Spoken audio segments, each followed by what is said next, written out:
आज हम डिस्कस करेंगे next two term mole fraction and ppm. क्या है? For measuring the concentration of the solution is the mole fraction. Mole fraction को हम किससे रिप्रेजेंट करते हैं? जाई। जाई को कैसे लिखते हैं बेटा? ऐसे, जैसे स्मॉल एक्स लिखते हैं ना, वैसे होता है जाई। इसको कहीं सिंपल एक्स भी बोल देते हैं, but it's real name is a जाई।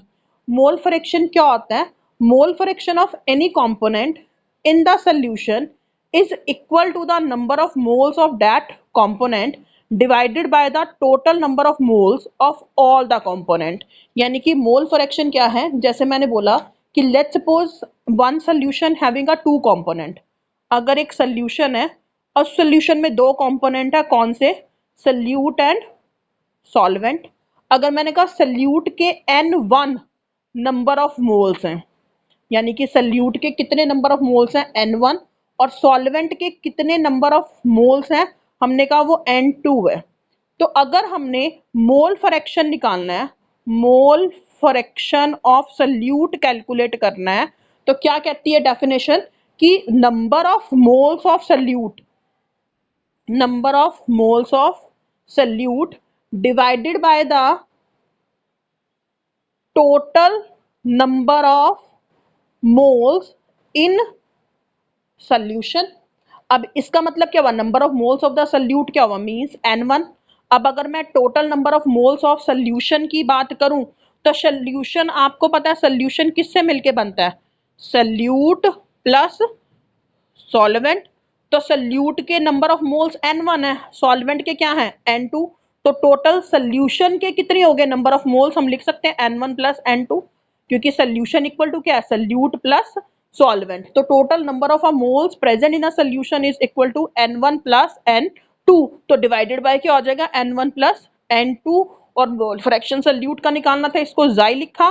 सोल्यूट को हमने 1 माना था, तो हम यहाँ पे लिखेंगे जाई 1। Xy1 is equal to number of moles of solute divided by total number of moles of the solution। अगर हम इसका यूनिट देखें, ये भी मोल्स में है बेटा, ये भी मोल्स में है, तो मोल से मोल कैंसिल हो जाएगा। मोल फ्रैक्शन का कोई भी यूनिट नहीं होता। Mole fraction has no unit. तो इसकी डेफिनेशन यही कह रही थी कि अगर हमने किसी भी कंपोनेंट का मोल फ्रैक्शन निकालना है सोल्यूशन में, उसी के number of moles divided by total number of moles. जैसे हमने सिंपल, आप याद रख सकते हो, अगर हमने सल्यूट का मोल फ्रैक्शन निकालना था तो नंबर मोल्स ऊपर divided by total number of moles और इन अ सॉल्यूशन। ऐसे ही अगर मेरे को मोल फ्रैक्शन निकालना है सॉल्वेंट का, तो हम क्या करेंगे? सोचो आप क्या लिखेंगे ऊपर, बोलो। What we will right?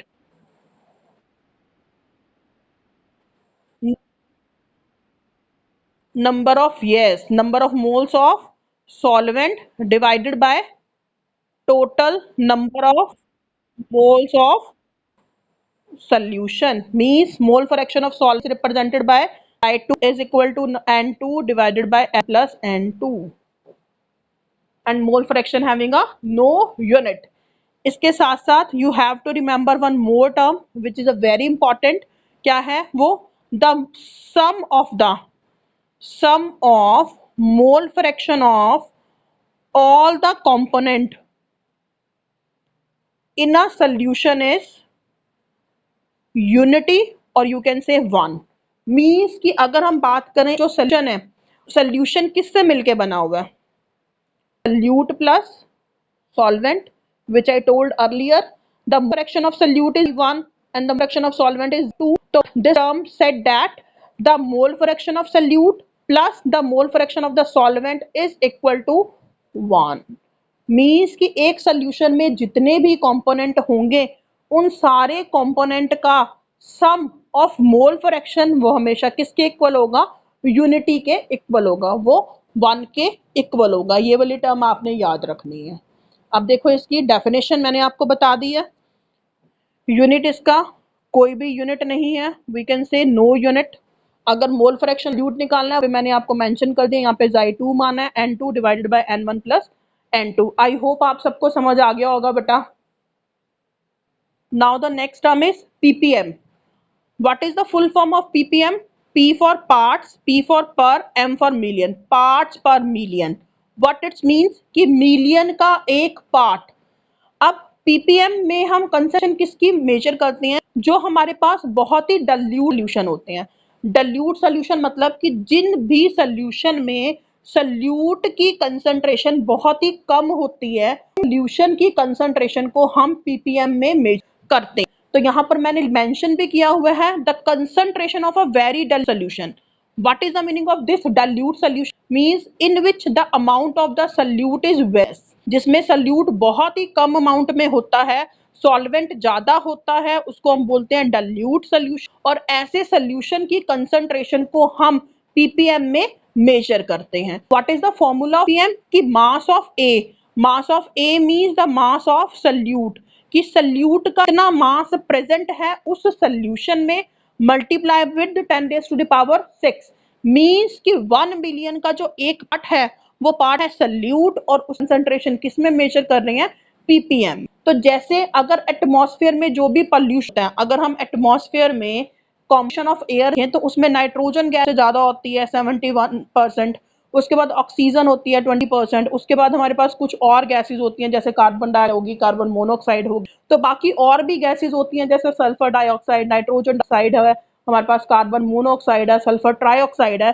These are the gases जिस very less amount in a atmosphere. तो उन गैसेस की कंसंट्रेशन को मेजर करने के लिए we are using a term ppm, because gases की कंसंट्रेशन एटमॉस्फेयर में बहुत कम होती है, जो किसके लिए रिस्पॉन्सिबल होते हैं? फॉर द पॉल्यूशन, और उनकी कंसंट्रेशन हम किस में मेजर करते हैं?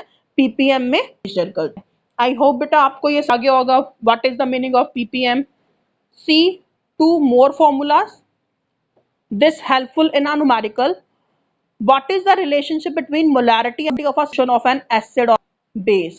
With the help of these two formula, if you can calculate the molarity, then need not to put the formula of a normality.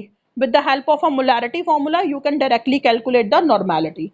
What are these formulas? First formula is normality of a solution of an acid is equal to molarity multiplied by basicity. अब आपको पता है acid है, acid होती है basicity, और we can से जितना भी इसका एन फैक्टर होगा, जितने भी वो नंबर ऑफ एच रिमूव करे, मोलैरिटी को उससे अप्लाई कर देंगे तो वो उसी ऐसी क्या आ जाएगी? नॉर्मेलिटी। ऐसे ही normality of a solution of a base क्या है? अगर हमने किसी बेस की नॉर्मेलिटी कैलकुलेट करनी है और मोलैरिटी हम पहले ही कैलकुलेट कर चुके हैं, तो मोलैरिटी को हम कितने OH को रिमूव करेगा, उसकी एसिडिटी से मल्टीप्लाई कर देंगे तो वो क्या आ जाएगा? जब लास्ट क्लास में मैंने आपको नॉर्मेलिटी का फॉर्मूला बताया था कि gram equivalent solute divided by volume of the solution in a litre, तो वो पूरा फॉर्म पुट करने की जरूरत नहीं है। सिंपली क्या करोगे, जो भी मोलैरिटी कैलकुलेट करी है उसको उसकी बेसिसिटी से मल्टीप्लाई कर देंगे तो वो नॉर्मेलिटी ऑफ अ एसिड आ जाएगी। अगर हमने मोलैरिटी किसी बेस कैलकुलेट करी है उसको उसकी एसिडिटी से मल्टीप्लाई कर देंगे तो वो नॉर्मेलिटी ऑफ अ बेस आ जाएगी। With that your this topic is finish.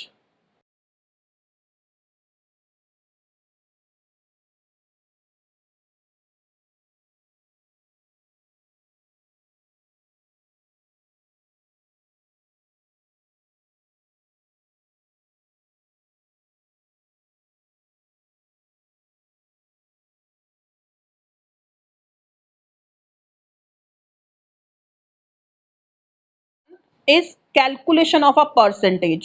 You know the meaning of a percentage is 100. What is the meaning of this percentage? How we can calculate the percentage of a compound? What it mean? The percentage of any element or a constituent in a compound, कि एक compound में किसी भी element या फिर एक compound जिससे मिलके बना हुआ है, हमें उसकी परसेंटेज को कैलकुलेट करना है। कैसे कैलकुलेट कर सकते हैं? जिस एलिमेंट कैलकुलेट रहे हो वो एलिमेंट कितने number of parts by mass present है, डिवाइडेड बाय इट्स 100, मतलब ऑफ दैट एलिमेंट प्रेजेंट ना 100 parts by mass of the compound. Means कैसे आप कैलकुलेट कर सकते हो कि एक, जैसे मैंने बोला कि एक फॉर्मूला है पूरा, उस जैसे मैंने कहा Mg4 या फिर कार्बन डाइऑक्साइड ले लो, छोटा सा फॉर्मूला ले लेते हैं। हमने बोला कि जैसे CO2 है, अगर मैं CO2 की बात करूं तो हमने कहा कि इस CO2 के फॉर्मूले में कार्बन की कितनी परसेंटेज प्रेजेंट है। तो हम कैसे कैलकुलेट करेंगे कि कार्बन कितने मास से इस फॉर्मूले में प्रेजेंट है? कितने मास, कार्बन का कितना मास है 12, divided by total mass of the complete formula.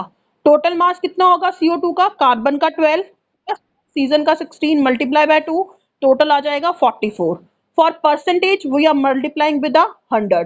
तो जब हम इसको सॉल्व करेंगे तो वो हमारे पास क्या आ जाएगा, परसेंटेज ऑफ अ कार्बन। इसको कर सकते हो 2 6 2 2 3 11, तो 300 divided by 11 percentage of a carbon is present in a CO2 formula. ये सेम उसी की तरह है जैसे आप अपने मार्क्स की परसेंटेज निकालते हो। कैसे निकालते हो, अगर आपने इंग्लिश के पेपर की परसेंटेज निकालनी है, you are getting a 70 marks out of 100, for percentage you are multiplying with 100, तो आपकी कितनी परसेंटेज आई, 100%, 70%। 100% में से कितने परसेंटेज आपकी आई, 70%। तो इसी फॉर्मूले की हेल्प से आप किसी भी एलिमेंट की परसेंटेज कैलकुलेट कर सकते हो एक पर्टिकुलर फॉर्मूला में। 2 स्टेप मैंने फॉर्मूला लिख दिया, जैसे एग्जांपल से क्लियर हो जाएगा। देखो, you have to calculate, first example is calculate the percentage composition of a magnesium in a magnesium sulfate। तो सबसे पहले क्या करोगे, मैग्नीशियम सल्फेट का मॉलिक्यूलर मास निकालोगे। मैग्नीशियम का मास होता है 24 प्लस सल्फर का 32 प्लस ऑक्सीजन 16, 4 टाइम्स है तो multiply by 4, the total molecular mass of the magnesium sulphate is 120। अब हमने खाली मैग्नीशियम की परसेंटेज निकालनी है, तो परसेंटेज ऑफ अ मैग्नीशियम का क्या फॉर्मूला बनेगा, number of parts by mass of a magnesium divided by molecular mass of a magnesium sulphate multiply by 100। तो इस फॉर्मूले में से, इस मॉलिक्यूलर मास में से भी आप देख सकते हो मैग्नीशियम का कितना मास था, 24 देना, तो 24 divided by total molecular mass कितना है, 120 मल्टीप्लाई बाय 100। तो 0 से 0 कट गई, 12 1 जा 12, 12 2 जा 24, 2 को हमने 10 से मल्टीप्लाई करा तो क्या आ गया, 20%। यानी कि MgSO4 में मैग्नीशियम 20% है। बाकी यानी कि अगर हम 80% रह गया जो 100 में से, वो 80% क्या होगा, सल्फर एंड ऑक्सीजन। आप चाहो तो सल्फर और ऑक्सीजन की भी इंडिविजुअली कैलकुलेट कर सकते हो। जैसे अगर मुझे सल्फर की कैलकुलेट करनी होती तो सल्फर की परसेंटेज कैसे कैलकुलेट करते हैं, सल्फर का मास कितना होता है 32 और टोटल मैग्नीशियम सल्फेट का मास कितना है 120 मल्टीप्लाई बाय 100। ऐसी अगर ऑक्सीजन का कैलकुलेट करते हैं, ऑक्सीजन कितना है फॉर्मूले में, MgSO4 है ना बेटा, ऑक्सीजन का 16 है, 4 टाइम है तो 64 डिवाइडेड बाय 120 मल्टीप्लाई बाय 100। तो इसकी भी कुछ परसेंटेज आ जाती और इसकी भी परसेंटेज आ जाती।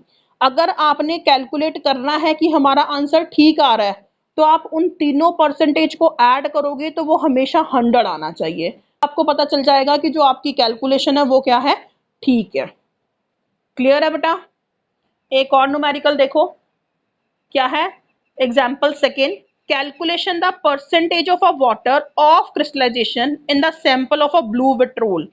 आपने 10th क्लास में भी किया हुआ है। ब्लू विट्रोल किसको बोलते हैं, copper sulphate pentahydrate, it's name is CuSO4 is a copper sulfate.